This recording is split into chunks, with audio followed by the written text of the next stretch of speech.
So, Timber, please tell us a little bit about what's technical about your school. Our school is the only technical high school in Soweto. We offer technical subjects like woodworking, welding, electricity, electronics, civil technology, consumer studies. So those are the technical subjects that we're offering. But we attract learners from around Soweto and around. So because of the subjects that we're offering, yeah.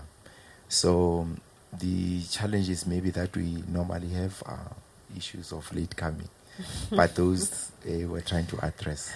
But that's what we're offering as an institution. Okay. Yeah. So, Josh, I want to prompt you for a story.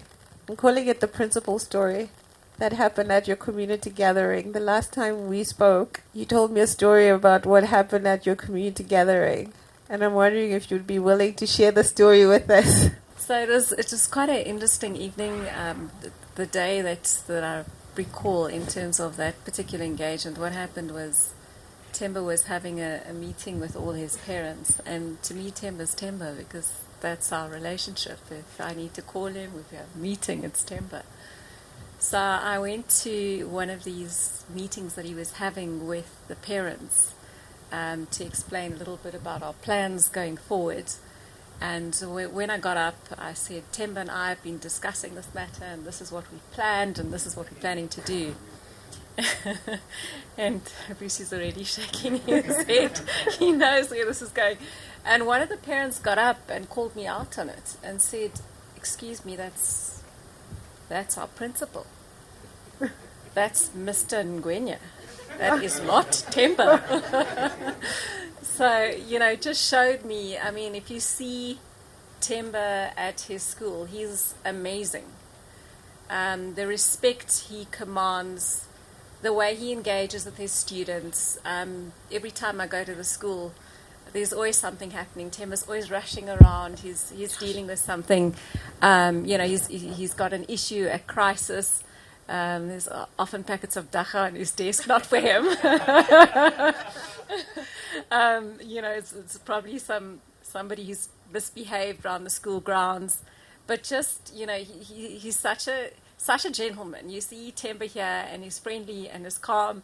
But when you see him with his students, he's just got such an amazing authority and so much respect around them. It was a real eye-opener. Thanks, Josh. So like many of the partnerships here as well, you did a Time to Think workshop. And Tim, I want to hear a little bit about that and what it's done for your school. We had that Time to Think with the staff members. And I must thank Josh particularly for the workshop that she conducted with the educators. It went perfectly well because one of the things that we taught in Partners for Possibilities is that we need to think and also need to think outside the box. We need to come up with solutions. We need to be creative when we're confronted with challenges. So we exposed this to the staff members, and Josh conducted that workshop very well. I'm so grateful and thankful to her the way she conducted the workshop. The feedback was so positive from the managers, and some of them are here right now. I need to thank them because of their support that they're giving me. The school is so huge. Without their support, I wouldn't be able to achieve the things that we're achieving. We've been given a high target at our institution to achieve at least 90%. Without their support, there's nothing that we can achieve, that we can do. So, but that workshop did go well. We've learned a lot of things from Partners for Possibilities. So I just want to stay with you, Timber, because one of the things I realized a little bit further into our partnership, into the journey of PFP, is that you teach maths. And that it's a joy for you. So you and Soshin have something in common.